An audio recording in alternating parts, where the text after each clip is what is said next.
మీ ఎలాంటి వ్యాపార ప్రకటనలకైనా వెంటనే మా ఛానల్ సంప్రదించండి. శ్రీ గురుభ్యో నమః. శ్రీ మహాగణపతి నమః. వృశ్చిక రాశి వారికి రాబోతున్నటువంటి సెప్టెంబర్ నెల ఎలా ఉండబోతుందో చూద్దాం. సెప్టెంబర్ నెలలో ఈ రాశి వారికి సానుకూలమైనటువంటి ఫలితాలు గోచరిస్తూ ఉన్నాయి. వృత్తిపరంగా వ్యాపార పరంగా సానుకూలంగా ఉంటుంది. కుజుడు యోగకారకమైనటువంటి స్థితిలో లాభస్థానంలో సంచరిస్తున్నాడు. అత్యధికమైనటువంటి బిందువులతో అనుకూలమైనటువంటి స్థానంలో ఉన్నాడు. ముఖ్యంగా వచ్చినప్పటికీ కోర్టు వ్యవహార సంబంధితమైన విషయాలు, భూ సంబంధితమైనటువంటి లావాదేవీలు, మధ్యవర్తి పంచాయతీల విషయంలో సానుకూలమైనటువంటి ఫలితాలు అనేవి గోచరిస్తూ ఉన్నాయి. రాశిలో ఉండేటువంటి వారికి కుజుడు యోగకారకమైనటువంటి ఫలితాలు ఇస్తూ ఉన్నాడు. వాటితో పాటు రవి కూడా అనుకూలమైనటువంటి స్థితిలో ఉన్నాడు. రాశిలో ఉండేటువంటి వారు నూతన ఉద్యోగ ప్రయత్న సంబంధితమైన వ్యవహారాల గురించి ప్రయత్నాలు ముమ్మరం చేయగలుగుతారు. ఆ చేసేటువంటి ప్రయత్నాలకి అనుకూలమైనటువంటి ఫలితాలు పొందగలుగుతారు. ఉన్నతాధికారుల యొక్క మెప్పు పొందగలుగుతారు. మీ యొక్క కష్టం, కృషి, గుర్తింపు 10 మందిలో మన్ననలు పొందగలుగుతారు. మీరు చేస్తున్నటువంటి కష్టానికి తగినటువంటి గుర్తింపు దక్కింది అనేటువంటి ఒక ఆలోచనలకు రాగలుగుతారు. రాశిలో ఉండేటువంటి వారికి ముఖ్యంగా వచ్చినప్పటికీ వ్యాపార పరంగా రొటేషన్ సానుకూలంగా ఉంటుంది.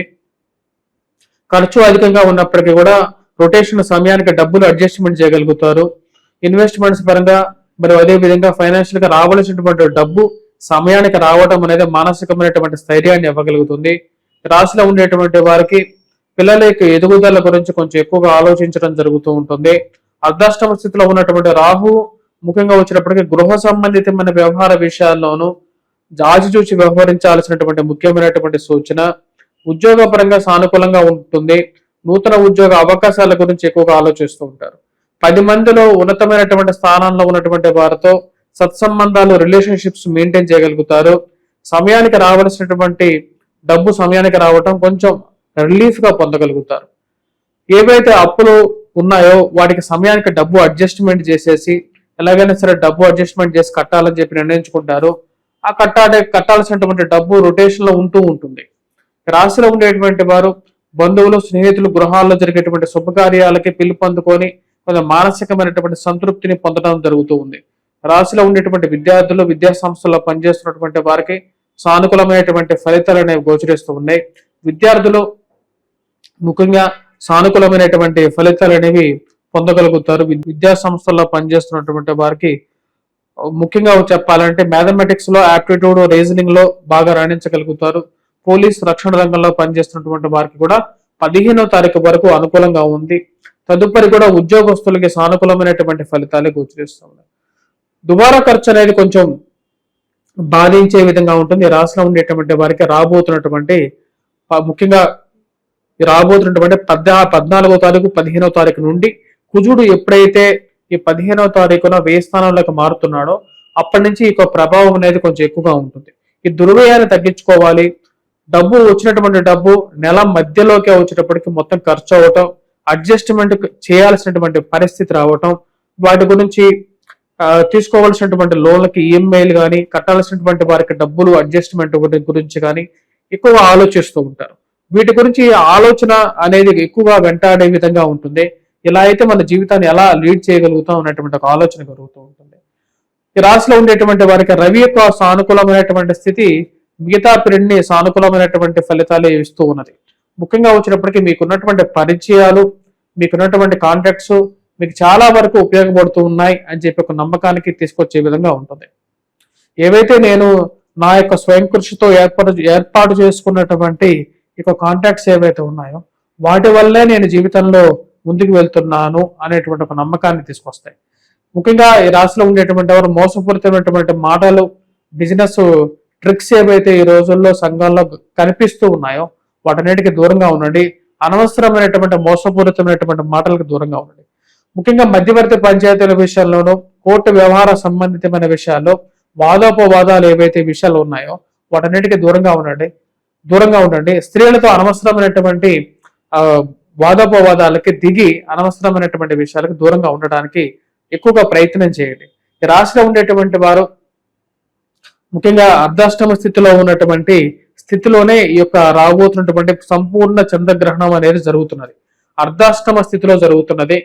ఇది రాహుతో చంద్రుడు కలయిక అనేది 7వ తారీఖున శుద్ధ పూర్ణిమ రోజున జరుగుతున్నది. దీని యొక్క ప్రభావం అనేది రాశి వారి మీద 15 రోజులు ఉంటుంది. అంటే 7వ తారీఖు నుండి ఈ యొక్క ప్రభావం అనేది స్టార్ట్ అవుతుంది. అర్ధాష్టమ స్థితిలో జరిగేటువంటి ఈ యొక్క ప్రభావం విషయంలో జాగ్రత్తలు అనేవి తీసుకోవాలి.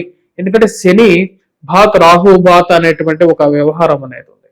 శని భాత్ రాహు భాత్ అనేటువంటి ఈ యొక్క వ్యవహార విషయంలో ఈ రాశిలో ఉండేటువంటి వారు ముఖ్యంగా వచ్చినప్పటికీ గృహానికి సంబంధితమైనటువంటి పేపర్స్ కానీ, అప్పుల విషయంలో కానీ, కుటుంబంలో ఉన్నటువంటి తల్లి గారి ఆరోగ్య విషయంలోనూ, మరియు అదే విధంగా వచ్చేటప్పటికి ఏవైతే గృహానికి ఉద్యోగం, అదే విధంగా మీ యొక్క వ్యాపారం ఈ యొక్క విషయాల్లో అధికమైనటువంటి ఇన్వెస్ట్మెంట్స్ విషయంలోనూ కొంచెం జాగ్రత్త అనేవి తీసుకోవాలి. రాశిలో ఉండేటువంటి వారు ఆరోగ్యపరంగా కూడా కొన్ని జాగ్రత్తలు అనేవి తీసుకోవాలి. ఎందుకంటే అర్ధాష్టమ స్థితిలో జరుగుతున్నది ఈ యొక్క సంపూర్ణ చంద్రగ్రహణం. దీని యొక్క ప్రభావం అమావాస్య వరకు, అంటే పౌర్ణమి నుంచి అమావాస్య వరకు ఉంటుంది. కాబట్టి ఎటువంటి దానాలు ఇవ్వాలని నేను చూద్దాం. ముఖ్యంగా వచ్చేటప్పటికి ఈ రాశిలో ఉండేటువంటి వారు కంపల్సరిగా దానం అయితే ఇవ్వండి. మిగతా రాశుల వారికి, ఏ రాశి వారికి అవసరం లేదో వారికి చెప్పాను. ఇవ్వాల్సినటువంటి వారు మటుకు ఈ రాశిలో ఉండేటువంటి వారు అర్ధాష్టమ స్థితిలో జరుగుతుంది కాబట్టి ఇవ్వండి. ముఖ్యంగా ఎటువంటి దానాలంటే ముఖ్యంగా వచ్చేటప్పటికి బియ్యం, ఒక పావు సేరు బియ్యం, అదే విధంగా వచ్చేటప్పటికి నల్లటి ధాన్యంలో వచ్చేటప్పటికి ముఖ్యంగా ఇక మినుములు ఏవైతే ఉంటాయో ఒక పావు సేరు మినుములు ఇవ్వండి. 11 రూపాయలు కానీ ఎంత కొంత దక్షిణ, మీ వల్ల అయినంత దక్షిణ ఇవ్వండి. ఎందుకంటే అర్ధాష్టమ స్థితిలో జరుగుతుంది కాబట్టి అర్ధాష్టమ శని ఎటువంటి ఫలితాన్ని ఇచ్చాడో గత 2.5 సంవత్సరం మీకు తెలుసు ఎటువంటి ప్రాబ్లమ్స్ మీరు ఫేస్ చేశారో. రాహువు కూడా అర్ధాష్టమ స్థితిలోనే ఉన్నాడు. దాని యొక్క ప్రభావం కూడా ఇంచుమించు అలాగే ఉంటుంది. ఇది ఉద్యోగ పరంగానూ ఉంటుంది, అదేవిధంగా ఈ స్థిరచరాస్తుల విషయంలోనూ, సొంత గృహం విషయంలోనూ కొన్ని ప్రాబ్లమ్స్ ని క్రియేట్ చేస్తూ ఉంటుంది. కాబట్టి ఇవ్వండి. ఆ 15 రోజుల కాల వ్యవధిలో మటుకు పెద్ద భారీ ఇన్వెస్ట్మెంట్స్ కానీ అలాంటి విషయాలు, పెద్ద డీల్స్ విషయంలోనే కొంచెం జాగ్రత్తగా ఉండాల్సినటువంటి ముఖ్యమైనటువంటి సూచన. ఇవి కాకుండా కూడా కొన్ని రెమెడీస్ అనేది చేసుకోవాలి ఈ రాశిలో ఉండేటువంటి వారు. వాటికన్నా ముందు విద్యార్థులు, విద్యా సంస్థల్లో పనిచేస్తున్నటువంటి వారికి ఎలా ఉందని తెలుసుకుందాం. విద్యార్థులు, విద్యా సంస్థల్లో పనిచేస్తున్నటువంటి వారికి సానుకూలమైనటువంటి ఫలితాలే గోచరిస్తున్నాయి. వయోవృద్ధులు రాబోతున్నటువంటి 15వ తారీఖు నుండి కొంచెం జాగ్రత్తగా ఉండాలి. వీరు కూడా ఆరోగ్యపరంగా జాగ్రత్తలు తీసుకోవాలి. వయోవృద్ధులు అర్ధాష్టమ స్థితిలో జరుగుతుంది కాబట్టి వయోవృద్ధులు కొంచెం ఈ దానాలు ఇవ్వండి. అదేవిధంగా దుర్గాదేవి దేవాలయంలో వచ్చేటప్పటికి కుంకుమార్చన ఒకటి చేయించండి. కుంకుమార్చన చేయించి ఆ కుంకుమని ప్రతిరోజు పెట్టుకోండి. ఇది కొంచెం సానుకూలమైనటువంటి ఫలితాలు ఇస్తుంది. ఎందుకని చేయించాలి అంటే రాహు ఆధీనంలో ఉండేది దుర్గాదేవి ఆధీనంలో ఉంటాడు. అమ్మవారు కుంకుమార్చన చేయించిన తర్వాత ఆ కుంకుమను పెట్టుకున్నట్లయితే రాహు యొక్క ప్రభావం అనేది కొంచెం తగ్గుతుంది. అలాగే శని యొక్క ప్రభావం కూడా కొంచెం తగ్గడం అనేది జరుగుతుంది. రాశిలో ఉండేటువంటి వారు మిగతా పరిహారాల విషయంకి వచ్చేటప్పటికి ముఖ్యంగా చేసుకోవలసింది కుజగ్రహ మంత్ర జపం అనేది చేసుకోండి. అదేవిధంగా 16వ తారీఖు నుంచి ఈ యొక్క మంత్ర జపం చేసుకోండి. అదేవిధంగా మంత్ర జపం లేనటువంటి వారు ఏం పర్వాలేదు, హనుమాన్ చాలీసా పఠించండి, హనుమాన్ దేవాలయ దర్శనానికి వెళ్ళండి, సింధూరాన్ని ధరించండి. అదేవిధంగా వచ్చేటప్పటికి ఈ యొక్క నవరాత్రులు ఏవైతే జరుగుతున్నాయో, ముఖ్యంగా వచ్చేటప్పటికి వినాయక నవరాత్రులు కూడా ఇదే సమయంలో జరుగుతూ ఉంటాయి కాబట్టి వినాయకుడిని పూజించండి. ఎందుకంటే మనకు ఈ యొక్క భాద్రపద మాసంలో, సెప్టెంబర్ అంటేనే భాద్రపద మాసంలో ముఖ్యంగా మనకు వినాయకుడిని ఆరాధిస్తే సర్వదోషాలు తొలగిపోతాయని చెప్పి శాస్త్రవచనం. అదేవిధంగా సూర్యారాధన వీలైతే చేసుకున్నట్లయితే సానుకూలమైనటువంటి ఫలితాలు పొందగలుగుతారు. వెంకటేశ్వర స్వామి దేవాలయం కూడా దర్శనం చేసుకోండి. స్వస్తి.